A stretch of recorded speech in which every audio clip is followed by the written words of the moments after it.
नवरात्रि में माँ दुर्गा के 9 अलग अलग स्वरूपों की पूजा की जाती है। माँ दुर्गा को प्रसन्न करने के लिए नवरात्रि के दिन सबसे अच्छे माने जाते हैं। दरअसल इन दिनों जो भक्त सच्चे मन से माँ दुर्गा के सभी स्वरूपों की पूजा करता है, उसकी सारी इच्छाएं माँ दुर्गा पूरी करती हैं। पर क्या आप जानते हैं ये 9 दिनों की पूजा कब से शुरू हुई? कौन था दुर्गा माता का पहला भक्त? मैं आपको आज वो कथा सुनाऊंगी जो शायद आप में से बहुत कम को ज्ञात होगी। 9 दिनों तक माता रानी की पूजा अर्चना के साथ आपको इस कथा का पाठ भी जरूर करना चाहिए। श्री दुर्गा नवरात्रि व्रत कथा करने से आपको सभी 9 देवियों की कृपा प्राप्त होगी। इस कथा को ज्यादा से ज्यादा लोगों के साथ शेयर करें ताकि सभी लोग नवरात्रि के रीति रिवाजों का लाभ उठा सकें। अब आइए हम सृष्टि के रचयिता ब्रह्मा जी से नवरात्रि त्योहार की उत्पत्ति के बारे में जानें। एक दिन देवताओं के गुरु बृहस्पति ब्रह्मा जी के पास आए और बोले, हे ब्रह्मा जी, आप अत्यंत बुद्धिमान, सर्वशास्त्र और चारों वेदों को जानने वालों में श्रेष्ठ हो। हे प्रभु, कृपा कर मेरा वचन सुनो। चैत्र, आश्विन, माघ और आषाढ़ मास के शुक्ल पक्ष में नवरात्र का व्रत और उत्सव क्यों किया जाता है? हे भगवान, इस व्रत का फल क्या है? किस प्रकार करना उचित है? और पहले इस व्रत को किसने किया? सो विस्तार से कहो। बृहस्पति जी का ऐसा प्रश्न सुनकर ब्रह्मा जी कहने लगे, हे बृहस्पति, प्राणियों का हित करने की इच्छा से तुमने बहुत ही अच्छा प्रश्न किया है। जो मनुष्य मनोरथ पूर्ण करने वाली दुर्गा, महादेवी, सूर्य और नारायण को ध्यान करते हैं, वे मनुष्य धन्य है। यह नवरात्र व्रत संपूर्ण कामनाओं को पूर्ण करने वाला है। इसके करने से पुत्र चाहने वाले को पुत्र, धन चाहने वाले को धन, विद्या चाहने वाले को विद्या और सुख चाहने वाले को सुख मिल सकता है। इस व्रत को करने से रोगी मनुष्य का रोग दूर हो जाता है और कारागार में पड़ा हुआ मनुष्य बंधन से छूट जाता है। मनुष्य की तमाम विपत्तियां दूर हो जाती हैं और उसके घर में संपूर्ण संपत्तियां आकार उपस्थित हो जाती हैं। बंध्या और काक बंध्या के इस व्रत के करने से पुत्र हो जाता है। समस्त पापों को दूर करने वाले इस व्रत के करने से ऐसा कौन सा मनोरथ है जो सिद्ध नहीं हो सकता? यदि व्रत करने वाला मनुष्य सारे दिन का उपवास न कर सके तो एक समय भोजन करे और उस दिन बांधवों सहित नवरात्रि व्रत की कथा श्रवण करे। हे बृहस्पति, जिसने पहले इस महाव्रत को किया है उसका पवित्र इतिहास मैं तुम्हें सुनाता हूँ। तुम सावधान होकर सुनो। इस प्रकार ब्रह्मा जी के वचन सुनकर बृहस्पति जी बोले, हे ब्राह्मण, मनुष्यों को कल्याण करने वाले इस व्रत के इतिहास को मेरे लिए कहो। मैं सावधान होकर सुन रहा हूँ। आपकी शरण आए हुए मुझ पर कृपा करो। ब्रह्मा जी बोले, पीठत नाम के मनोहर नगर में एक अनाथ नाम का ब्राह्मण रहता था। वह भगवती दुर्गा का भक्त था। उसके संपूर्ण सद्गुणों से युक्त मानो मेरी सबसे पहली रचना हो ऐसी यथार्थ नाम वाली सुमति नाम की एक अत्यंत सुंदर कन्या पैदा हुई। वह कन्या सुमति अपने घर के बालकपन में अपनी सहेलियों के साथ क्रीड़ा करती हुए इस प्रकार बढ़ने लगी जैसे शुक्ल पक्ष में चंद्रमा की कला बढ़ती है।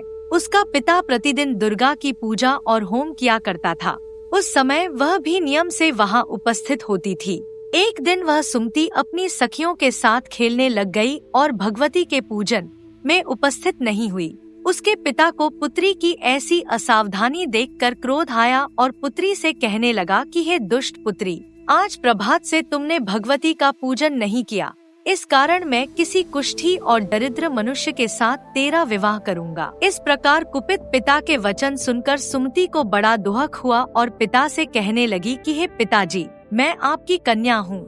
मैं आपके सब तरह से अधीन हूँ। जैसी आपकी इच्छा हो मेरा विवाह कर सकते हो। होगा वही जो मेरे भाग्य में लिखा है।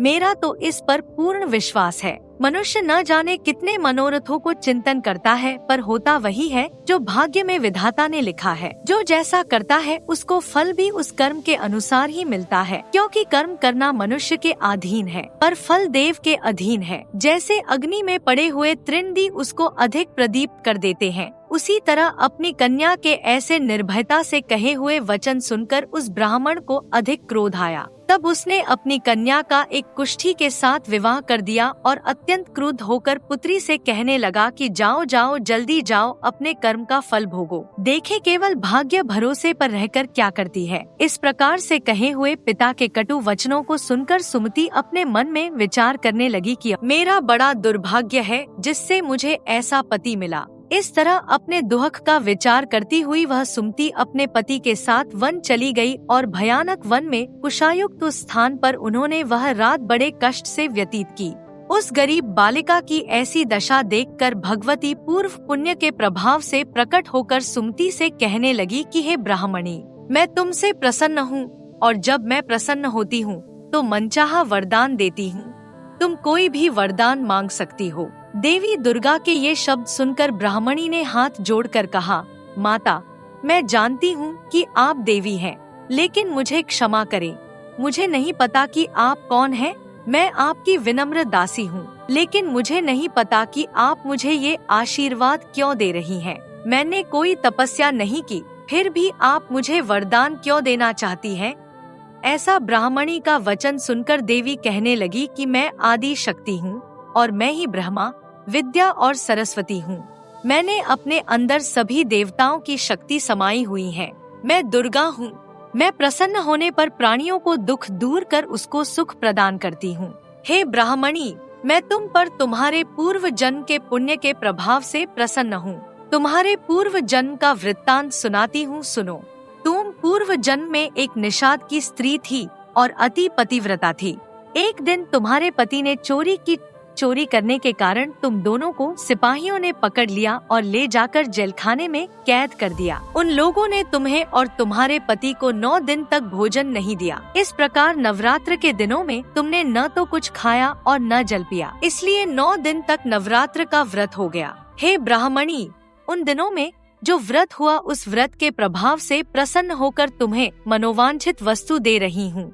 तुम्हारी जो इच्छा हो सो मांगो। इस प्रकार दुर्गा के कहे वचन सुनकर ब्राह्मणी बोली कि अगर आप मुझ पर प्रसन्न हैं, तो हे दुर्गे, आपको प्रणाम करती हूँ। मेरे पति के कोढ़ को दूर करो। देवी कहने लगी कि उन दिनों में जो तुमने व्रत किया था, उस व्रत के एक दिन का पुण्य अपने पति का कोढ़ दूर होने के लिए अर्पण करो। मेरे प्रभाव से तेरा पति कोढ़ से रहित और सोने के समान शरीर वाला हो जाएगा। देवी का वचन सुनकर वह ब्राह्मणी बहुत प्रसन्न हुई और पति को निरोग करने की इच्छा से देवी की बात मान गई। तब तक उसके पति का शरीर भगवती दुर्गा की कृपा से कुष्ठहीन होकर अति कांतियुक्त हो गया, जिसकी कांति के सामने चंद्रमा की कांति भी क्षीण हो जाती है। वह ब्राह्मणी पति की मनोहर देह को देखकर देवी को अति पराक्रमी वाली समझकर स्तुति करने लगी कि हे दुर्गे, आप दुर्गत को दूर करने वाली, तीनों जगत का संताप हरने वाली, समस्त दुखों को दूर करने वाली, रोगी मनुष्य को निरोग करने वाली, प्रसन्न होने पर मनोवांछित वस्तु को देने वाली और दुष्ट मनुष्य का नाश करने वाली हो। तुम ही सारे जगत की माता और पिता हो। हे अम्बे, मुझ अपराध रहित अबला की मेरे पिता ने कुष्ठ के साथ विवाह कर मुझे घर से निकाल दिया। उसकी निकाली हुई मैं दर दर की ठोकरें खाने लगी। आपने ही मेरा इस आपत्ति रूपी समुद्र से उद्धार किया है। हे देवी, आपको प्रणाम करती हूँ। मुझ दीन की सदैव रक्षा करना। सुमति ने मन से देवी की बहुत स्तुति की। उससे की हुई स्तुति सुनकर देवी को बहुत संतोष हुआ और उन्होंने ब्राह्मणी से कहा कि हे ब्राह्मणी, तुम्हारे उदायल नाम का एक अति बुद्धिमान, धनवान, कीर्तिवान और जितेंद्रिय पुत्र शीघ्र ही होगा। ऐसा कहकर वह देवी उस ब्राह्मणी से फिर कहने लगी कि हे ब्राह्मणी, और जो कुछ तेरी इच्छा हो वही मनोवांछित वस्तु तुम मांग सकती हो। ऐसा भगवती दुर्गा का वचन सुनकर सुमति बोली कि हे भगवती दुर्गे, अगर आप मेरे पर प्रसन्न हैं, तो कृपा कर मुझे नवरात्रि विधि बताइए। हे दयावती,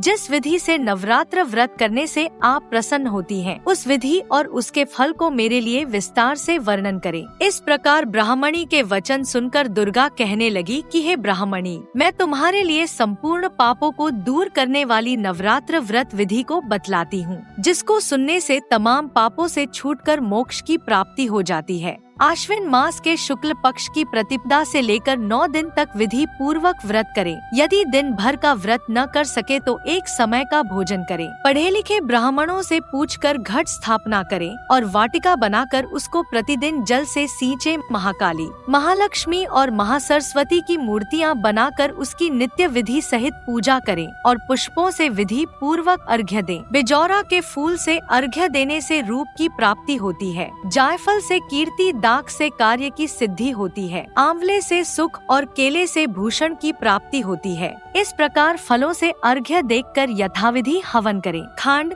घी, गेहूं, शहद, जौ, तिल, बिंब, नारियल, दाख और कदम्ब इनसे हवन करें। गेहूं होम करने से लक्ष्मी की प्राप्ति होती है। खीर व चंपा के पुष्पों से धन और पत्तनों से तेज और सुख की प्राप्ति होती है। आंवले से कीर्ति और केले से पुत्र हो। कमल से राज सम्मान और दुखों से सुख संपत्ति की प्राप्ति होती है। व्रत करने वाला मनुष्य इस विधान से होम कर आचार्य को अत्यंत नम्रता के साथ प्रणाम करे और यज्ञ की सिद्धि के लिए उसे दक्षिणा दे। इस महाव्रत को पहले बताई हुई विधि के अनुसार जो कोई करता है उसके सब मनोरथ सिद्ध हो जाते हैं। इसमें तनिक भी संशय नहीं है। इन 9 दिनों में जो कुछ दान आदि दिया जाता है उसका करोड़ों गुना फल मिलता है। इस नवरात्रि के व्रत करने से ही अश्वमेध यज्ञ का फल मिलता है। हे ब्राह्मणी, इस संपूर्ण कामनाओं को पूर्ण करने वाले उत्तम व्रत को तीर्थ, मंदिर अथवा घर में ही विधि के अनुसार करें। ब्रह्मा जी बोले कि हे बृहस्पति, इस प्रकार ब्राह्मणी को व्रत की विधि और फल बताकर देवी अंतर्ध्यान हो गई। जो मनुष्य या स्त्री इस व्रत को भक्ति पूर्वक करता है वह इस लोक में सुख पाकर अंत में दुर्लभ मोक्ष को प्राप्त होता है। हे बृहस्पति, यह दुर्लभ व्रत का महात्म्य मैंने तुम्हारे लिए बतलाया है। ऐसा ब्रह्मा जी के वचन सुनकर बृहस्पति जी आनंद के कारण रोमांचित हो गए और ब्रह्मा जी से कहने लगे, हे ब्रह्मा जी, आपने मुझ पर अति कृपा की जो अमृत के समान इस नवरात्रि व्रत का महात्म्य सुनाया। हे प्रभु, आपके बिना और कौन इस महात्म्य को सुना सकता है। ऐसे बृहस्पति जी के वचन सुनकर ब्रह्मा जी बोले कि हे बृहस्पति, तुमने सब प्राणियों का हित करने वाले इस अलौकिक व्रत को पूछा है, इसलिए तुम धन्य हो। यह भगवती शक्ति संपूर्ण लोकों का पालन करने वाली है। इस महादेवी के प्रभाव को कौन जान सकता है। जय माता दी, जय माँ दुर्गा।